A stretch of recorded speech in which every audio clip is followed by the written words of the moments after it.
सावन महीने का आखिरी दिन आप शिव को जब 2 लोटा जल चढ़ाएं, जो लोटा जल का लेकर जा रहे हो उसमें थोड़ा सा इत्र, अगर इत्र नहीं हो तो गुलाब की पंखड़ी, पंखड़ी नहीं हो तो कोई फूल की पत्ती उस जल में बाबा को समर्पित, इत्र हो तो ज़्यादा अच्छा। आखिरी दिन आप शिव को जब 2 लोटा जल चढ़ाएं तो उसमें इत्र का भाव रखकर, कामना कर कर, त्र्यंबकेश्वर बाबा का स्मरण कर कर और महामृत्युंजय मंत्र को जपते हुए। कौन सा मंत्र? ये वेद का बड़ा सुंदर मंत्र है, इसको चिल्लाकर नहीं बोला जाता, भीतर से बोलिए। एक महामृत्युंजय मंत्र का स्मरण कर। महामृत्युंजय मंत्र याद नहीं हो तो पंचाक्षर मंत्र नमः शिवाय,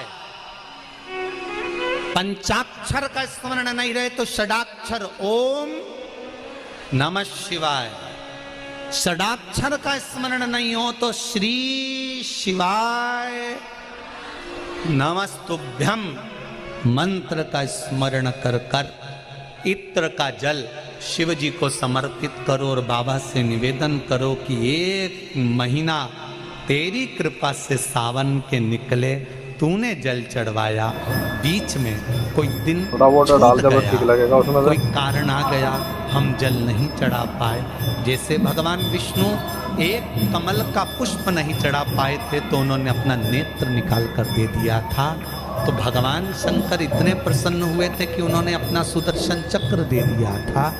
विष्णु भगवान ने नेत्र दिया, शंकर भगवान ने सुदर्शन दिया, तो भगवान शंकर से कहना अगर बीच में कोई त्रुटि हो गई हो, सावन के महीने में कोई पूजा अधूरी रह गई हो, कोई त्रुटि हमसे हो गई हो और हम जल नहीं चढ़ा पाए हो, तो आखिरी दिन सावन के इत्र का जल चढ़ा देने से बाबा उस त्रुटि को समाप्त कर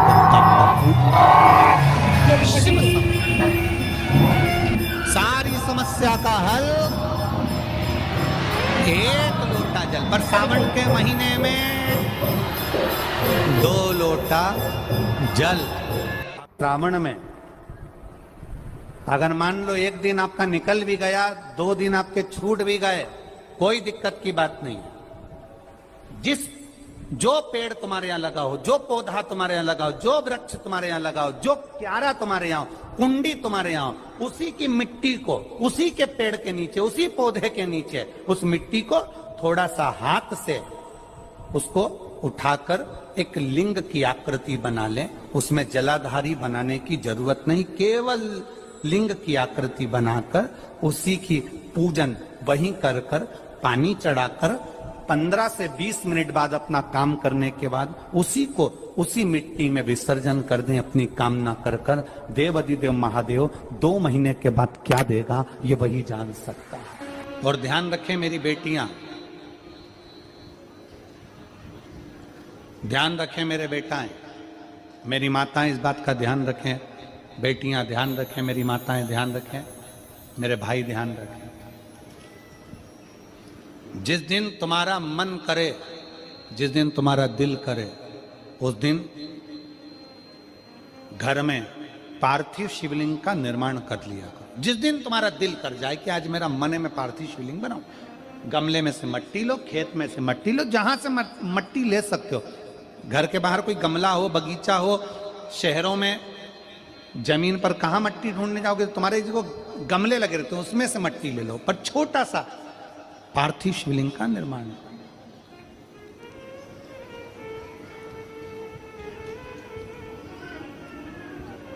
समझ लेना जरा, तुमने पार्थिव शिवलिंग बनाया, जलाधारी बनाई,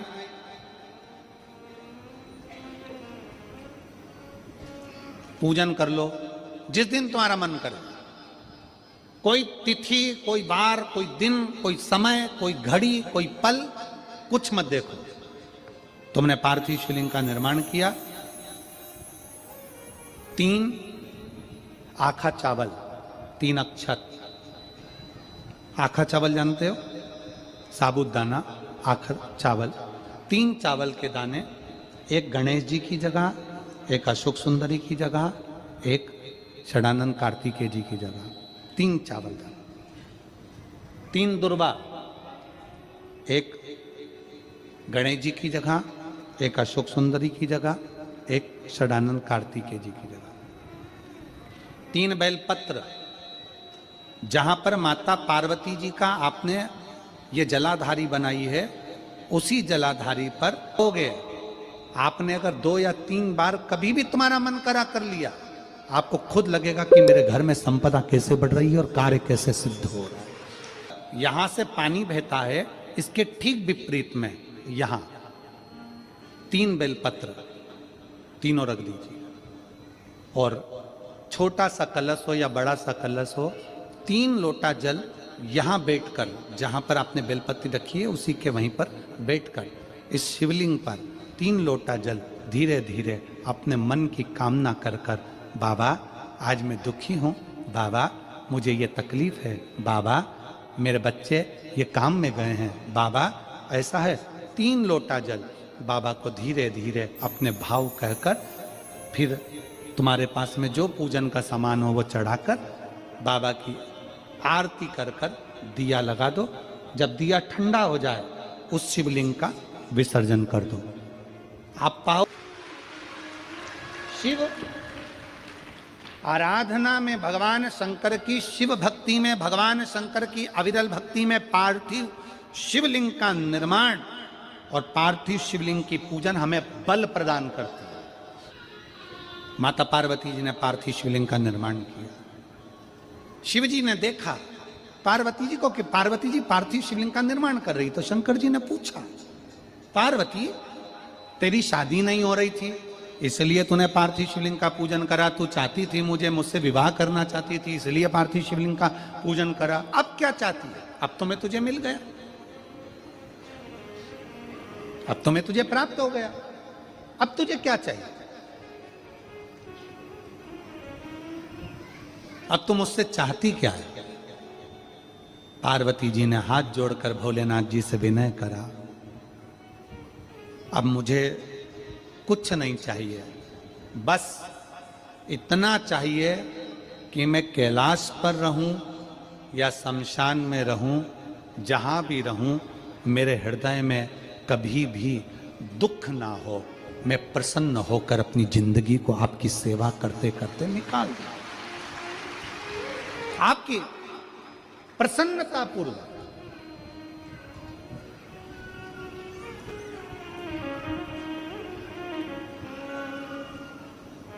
आप सबको मालूम होगा रावण क्या करता था। रावण ने अपने शीश काट कर दिए, रावण ने तप करा, रावण ने साधना करी, रावण ने तपस्या करी, बहुत करी, पर भगवान प्रसन्न नहीं हुए। तब रावण ने आखिरी एक बिंदु अपनाया। रावण पार्थिव शिवलिंग का निर्माण करता था, पूजन करने बैठ जाता था, शंकर भगवान को आकर उसे वर देना ही पड़ता था, वर देना ही पड़ता था। पार्थिव शिवलिंग के निर्माण का, पार्थिव शिवलिंग के पूजन का, पार्थिव शिवलिंग की आराधना का फल बहुत।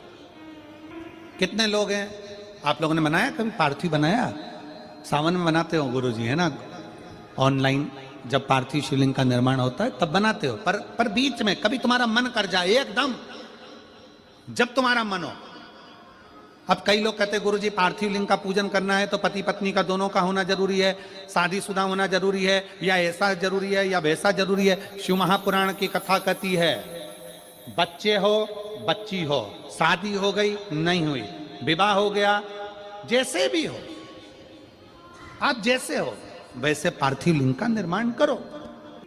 वो काली मिट्टी के बनाए भोलेनाथ, चढ़ाऊं लोटा जल भर, पीली मिट्टी के बनाए भोलेनाथ, चढ़ाऊं लोटा जल भर, बालू रेत के बनाए भोलेनाथ, चढ़ाऊं लोटा जल